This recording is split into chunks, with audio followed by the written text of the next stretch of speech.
अन्यतम सन्तान आमर प्रिय विधायक माटीर मनीष ए माटीर बास्ना को आगुरी नहीं आम गहन उत्तरटी श्रीजुक्त स्वर्गत पंचायत सेठी जहाँ बलिष्ठ उद्यम से ए विद्यालय 50 वर्ष पूर्ति अति धूमधाम पालन होता दीर्घ वर्ष पूर्वे तेणु से स्मृति को मन पकड़ाई श्रीजुक्त स्वर्गत पंचानन सेठी महिला ग्रेजुएट प्रथम महिला ग्रेजुएट भाव जो सुनाम से अर्जन कर श्रीमती सुलोचना मलिक 2004 मसीह से 95 4 मसीहा पर्यंत प्रधान शिक्षक भाव में दायित्व तुले श्रीमती सरोजिनी साहू जड़े दक्ष प्रधान शिक्षक भाव में से विद्यालय अनेक सुनाम आनी विद्यालय को बहुत आगे नहीं प्रधान शिक्षक भाव में दायित्व तुले श्री नीलमणि साहू जे कि वर्तमान प्रधान शिक्षक अच्छा नीलमणि साहू वर्तमान प्रधान शिक्षक अच्छा संबोधित करने आम अनुष्ठित होती से निजे को अति धन्य मन करुवे जे यही समय शतवार्षिक उत्सव पालन हो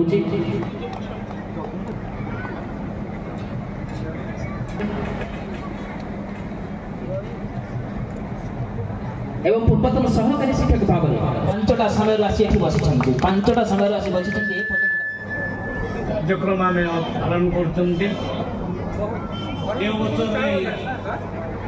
अवसर जे सभापतित्व कर प्रिय मोर बंधु दुष्मंत कुमार स्वाई मान्यवर विधायक खंडपड़ा आमर विचक्षण राजनीतिज्ञ पूर्वतन मंत्री मोर बंधु अरुण कुमार साहू महोदय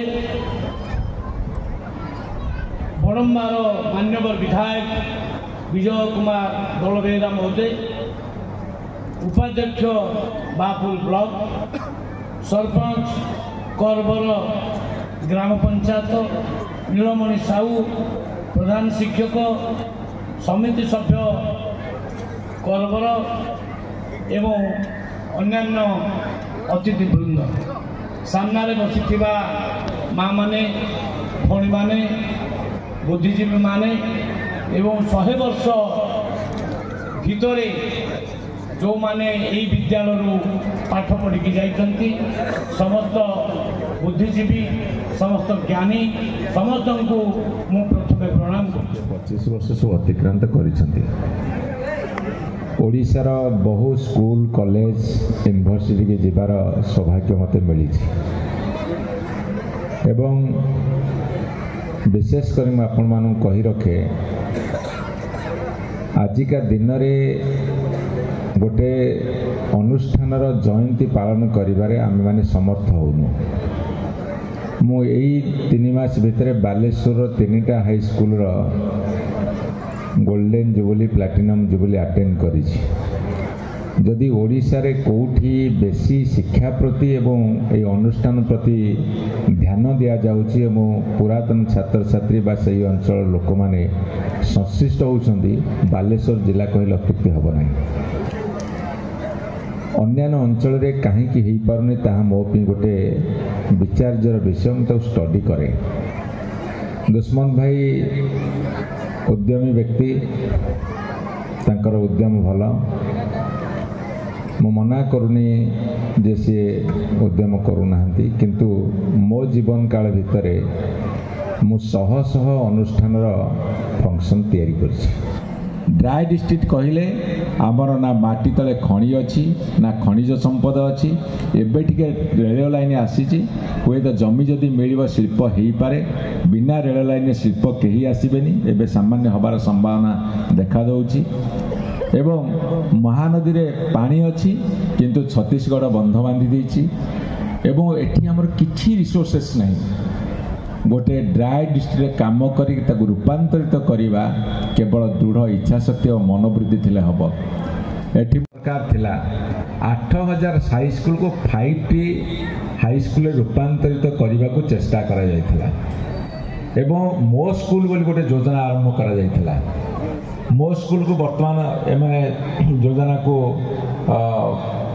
पंचसखा स्कूल रे परिणत करछन्ती किछ असुविधा नहीं भल चाइना रे विभिन्न देश रे एबे शहर रु गाँ को फेरिबार पुणी आरंभ होला प्रक्रिया एठी मध्य एबे शहर रे बसवास करता गाँ रे जमी किणुछन्ती फार्म हाउस करने को କିନ୍ତୁ ଶିକ୍ଷାର ବ୍ୟବସ୍ଥାରେ ଗାଁର ସ୍କୁଲଟା ଯଦି ଭଲ ହେବ, ଗାଁର ଶିକ୍ଷକଟା ଯଦି ରହିବ, ଯଦି ସେ ଜାଣିବ ତା ପୁଅ ବା ଝିଅ ଏଠି ପଢ଼ିଲେ ଆସ୍ୟୁର୍ଡ ହେବେ ଯେ ତା ଫ୍ୟୁଚର ଭଲ ହେବ, ତାହେଲେ ବହୁତ ଲୋକ ଗାଁ ଛାଡ଼ିକି ସହରକୁ ଯିବେ ନାହିଁ। ଇଏ ହେଉଛି ମୋର ବିଶ୍ଳେଷଣ। ବହୁତ ବଢ଼ିଆ ଭାବରେ କଟିଲା। ମାନ୍ୟବର ମନ୍ତ୍ରୀ, ଖାଦ୍ୟ ଯୋଗାଣ ମନ୍ତ୍ରୀ ଏବଂ ବିଜ୍ଞାନ ଓ କାରିଗରୀ ମନ୍ତ୍ରୀ ଆସିଥିଲେ। ତାଙ୍କର ଆଜି ବହୁତ କାମ ଭିତରେ ସେ ମୋତେ କହିଥିଲେ 3 ଘଣ୍ଟା ସମୟ ମୁଁ ଦେବି, କିନ୍ତୁ ରାସ୍ତାରେ ସମୟ ତକ ପଳେଇଲା 2 ଘଣ୍ଟା। ଏଠାରେ ଆସିଲେ, ଆପଣମାନଙ୍କ ସାଙ୍ଗରେ ମିଶିଲେ, ଗଲେ, ଭାରି ଖୁସି ହେଲେ। ଧନ୍ୟବାଦ ଦେବି ତାଙ୍କୁ, ମହାଶୟଙ୍କୁ ଦେବି। ଏବଂ ଅରୁଣ ଭାଇ ବହୁତ ସୁନ୍ଦର ଭାଷଣଟିଏ ଦେଲେ। ଅଧ୍ୟାପକ ଲୋକ, ପ୍ରଫେସର ଲୋକ, ମାଇକ୍ରୋଫୋନ୍ ଆମର ଧରିଲା ମାନେ, ଷ୍ଟେଜ୍ ପାଖରେ ରହିଲା ମାନେ ମିନିମମ୍ 45 ମିନିଟ୍ସ, କିନ୍ତୁ ଆଜି 22 ମିନିଟ୍ରେ ତାଙ୍କର ଭାଷଣ ଶେଷ କରିଦେଲେ। ଧନ୍ୟବାଦ ତାଙ୍କୁ। ଏବଂ ମୋର ବନ୍ଧୁ ଯିଏକି ମଧୁର ସମ୍ପର୍କ ମୋରୁ କହିଛି, ସେ ମଧ୍ୟ ସୁନ୍ଦର ଭାଷଣ ଦେଲେ। ଆପ୍ରିସିଏଟେଡ୍ ବାଏ ଅରୁଣ ଭାଇ। ଧନ୍ୟବାଦ ଭାଇ। ଆପଣ 4.5 ଘଣ୍ଟାରୁ 5 ଘଣ୍ଟା ଏଠି ସମସ୍ତେ ରହିଲେ। ବିଡ଼ିଓ ମହୋଦୟ କିଛି ନ କହିଲେ ମଧ୍ୟ ବସିଛନ୍ତି, ସବୁ କଥା ଶୁଣୁଛନ୍ତି, କାର୍ଯ୍ୟକ୍ରମ କରିବେ। ଏବଂ ସମସ୍ତଙ୍କୁ ବହୁତ ବହୁତ ଧନ୍ୟବାଦ। ପ୍ରଫୁଲ୍ଲ ସାର୍ଙ୍କୁ ମୋର ବହୁତ ବହୁତ ଧନ୍ୟବାଦ ଯେ ଆପଣ 6ଟି ପଏଣ୍ଟ କହିଛନ୍ତି। ଆଜି ତାର ପ୍ରଥମ ସନ୍ଧ୍ୟା। ମଞ୍ଚ ସମ୍ମୁଖରେ ବସିଥିବା ମୋର ସମସ୍ତ ମା ମାନ, ସମସ୍ତ ଗୁରୁଜନ ମାନ, ସମସ୍ତଙ୍କୁ ଯୋଡ଼ ହସ୍ତରେ ମୁଁ ନମସ୍କାର କରୁଛି।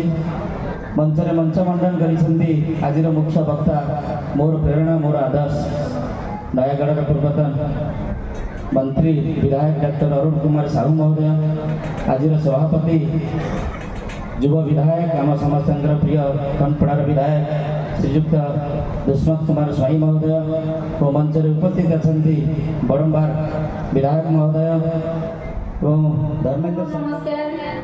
ପ୍ରଭୁ ଜଗନ୍ନାଥ ନିକଟରେ ମୋର ପ୍ରଣିପାତ କରୁଛି ଏବଂ ନିମନ୍ତ୍ରିତ ହୋଇ ଆସିଥିବା ଅତିଥିମାନଙ୍କୁ ମୋର ସମସ୍ତଙ୍କୁ ନମସ୍କାର।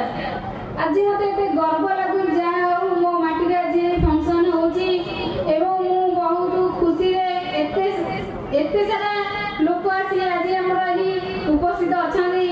ଆଜି ଆମ ପର୍ବର ପାଇଁ ଏକ ଇତିହାସରେ ରଚାଯାଇଥିବା ଏହି ଗ୍ରାମକୁ ଆମର ଏ ଗର୍ବ ଅନୁଭବ ହେଉଛି ଆମକୁ। ଶ୍ରୀଯୁକ୍ତ ନୀଳମଣି ସାହା ମହୋଦୟ।